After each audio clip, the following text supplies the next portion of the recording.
Hello mayam, good morning. Asigi video sidi Tomba punna blog na minare khara sangna atuka mase hause khoida laiba ko hause phakse tharaga mase sanari ba kanna numshiban asuloira abani adu singban asuloira e chawraktana Tomba sina kana hoidano haibida koi don chagi machani sagai ne ba ko yam nushibani mamai se tup tup lauraga angang san putu putu blau se yam nushibani nupa machaga oire ko aduga pink color ga set is yam nushida ma ode yam soft ko oire ga yam na ngobani na phajabani te sa color set la su ko aduga yam ngai sanari ningai kam ta tawdi ma pu yam phai mama na sun thamam masu sum miem layer di sum sanadana dumai laye ko pambi khradi lore amu hena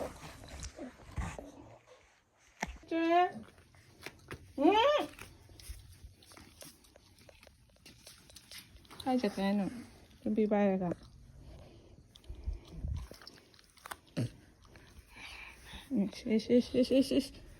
Lép tao cái rồi. Lép cái tao bên này. Ta này cô.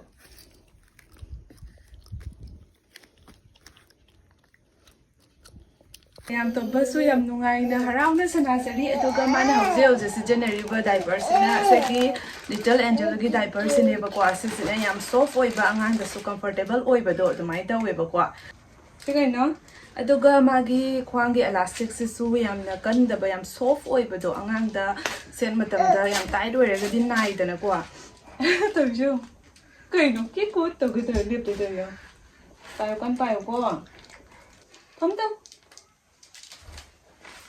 Sibongero.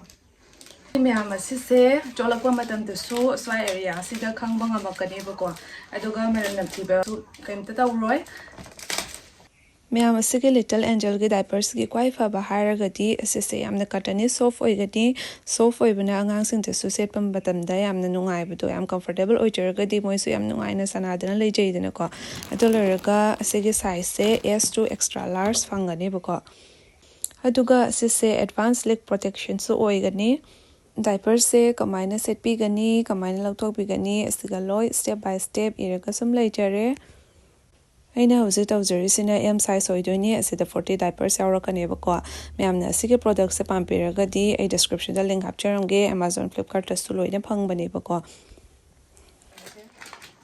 mayama se hip pu ha se yate my hip ning de हम सब दे diaper set pi rage na ga gaw chale ko ko chala shi yam phajana sanakre tumshungu singbana su lore kar jaw khalak tana ko nungai ba yam khange ba pamu tani mana hausi hai do she gaw se chala shi kapa kani mo kichi Shide mo kaza ise. Serba. Kida wino ne. Tomba.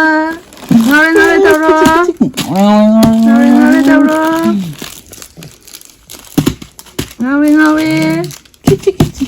Kuda shi mo ne.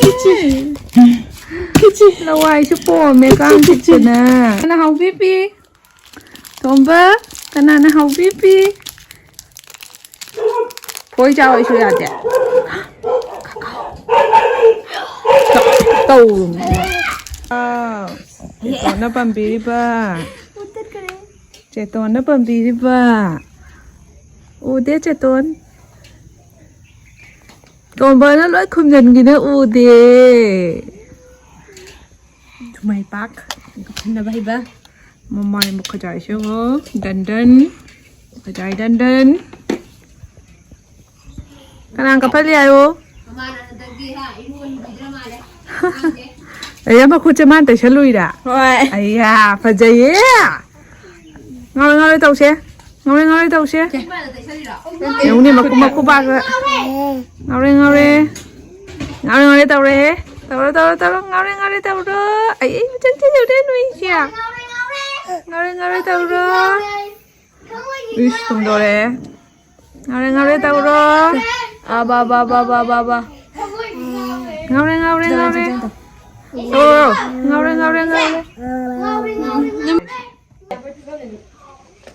Kanano siya? Kanano ata uwi siya? Đi bà tuôn. Khôi bạc hơn anh ô bơ.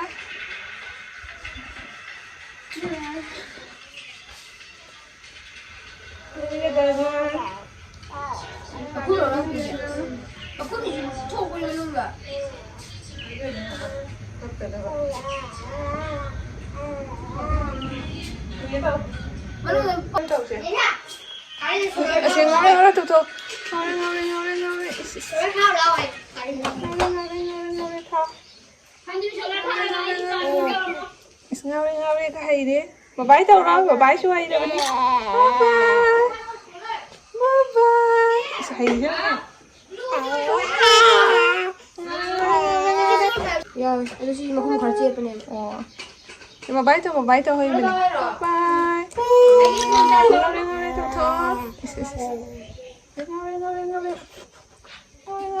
thôi.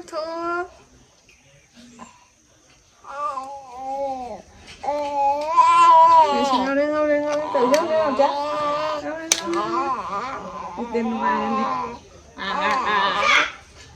Ngaore. Iya. 샹이 빵 빵라. Ngaore tahu kapag kani. 와. Tahu yun. 와. Tahu yun. Ayo. Ayo. Cái thằng ca lấy tông đây bên này rồi, em suy nghĩ nó bạc hạt, liệp để cho mình. 랩이네 말해. Liệp. ngaore 더. Tùy nhỉ. Ngaore thôi. ngaore 더 ngaore. Ôi. ngaore 더. Thôi. 손은 두어 더. ngaore 더.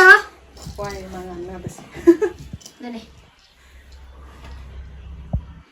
신이가 돼. Còn đó. 정말. Có lúc cân bên đi. 자. Rồi đưa tay là bé rồi. 뚱. Ngaore. ngaore 더. ngaore. Kabak. Đi pha pin rồi. 나도 내셔 떠오르네. 마이크 너무 떠오르네. 에 다리 손대. Rồi giờ training tông đi. Rồi giờ ngang vào với training tông sẽ đi. Chứ. 호글. Nhưng mà tại tôi sẽ sát lý. Còn lấy quá chị tới à tiên. Có lưu. 아이씨 방만이. 오이. 내셔 시발 거리요. Liên quan. Con ra là cần liên. 마지 바닝이야 내가. Bà. Phẩm chất gì chứ mai là phải cân. 이쁘고 야지. 신발라와. 관심 봐봐서 아야. Rồi giờ là khôi niên ngang xe này đi hết. 너 뿌리시는 거야. 제수제만 상하게 이제. Cái nó. Rồi giờ. 동세. Đó tôi phải hello. 됐어 엄마. Is mama pun tini hết chị đi. Hello mau nó phải mon biru nó muốn lại đi cặp anh. Cặp đi ăn bắt tay bên cô. Ngày tao hello nó. 고삐와해. Cô nó cũng phải hello sao bây giờ rồi tụi mà. Phải tụi hello. Nè. 아무 자. Có bấm siêu. Cái này chỉ ní hầu rồi. Yên cái Nung tel da mo mo la e Tomba se mama na mu thama me ko don cha su matan tani na nu pi ta yaw de ba ko matan tani mau se aduna ma su thaba ka ta ro da mo yam chilak pa matang ya we aduna ko yum de mi am lei ben don cha na sum pu ro ga la e ko sum lo bi ba ko cha pa nó cây cha da kìa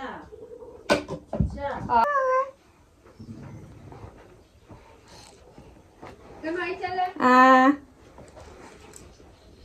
핑 자 그래 제주 자 그래 에비 담바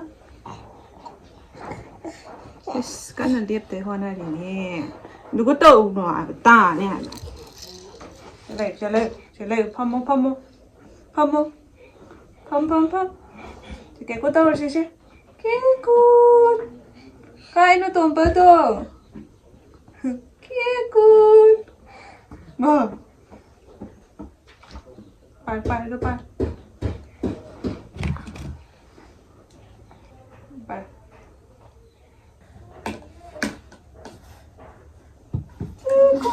ขนาดน้อยจะช่วยเสียขนาดน้อยจะเสีย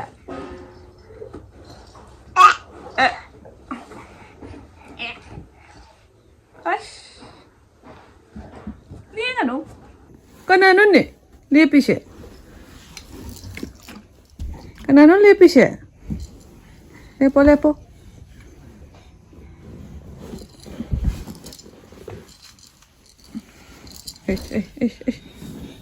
Kan pa. Sujan gani ko.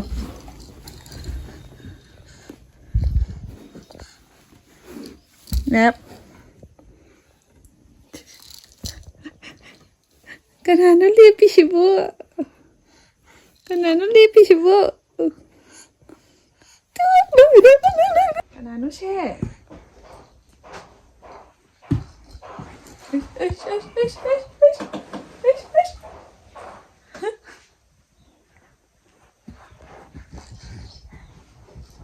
Botol pa yan ah. Ani ko. Rami nga. Koi pakhang ma cha do je bu a. Tani. Che pai u. Do cha ki nu. Pham. Pai. Pai.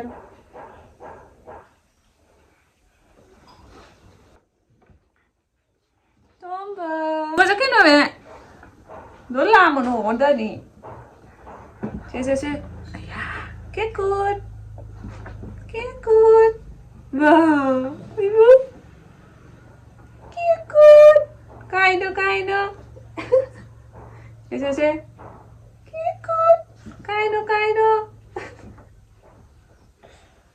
Bye. Get good. Kind of. Maya ngasi video sidi so som lo senjara ke to ko maya na matang video mo ngai biramo ngasi video se ng bibal ka like comment subscribe to shin biramo maya Tomba